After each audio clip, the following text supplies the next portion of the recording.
Toyota Altis 1.8 Auto spek G tahun 2022. Kereta dah cantik, condition semua ok, tak ada masalah. Kereta ni boleh loan bank dan loan kredit sahaja. Kalau nak beli cash pun boleh. Kalau berminat boleh datang kedai, tengok kereta, boleh test drive. Kereta ni accident free, boleh jalan jauh, tak ada masalah. Jom kita tengok bahagian dalam.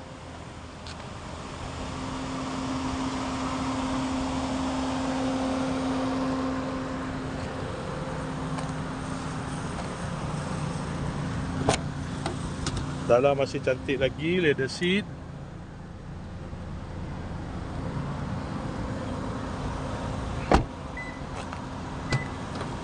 Kereta ni guna push start button, ada pedal shift, aircon semua ok lagi, aircon sejuk.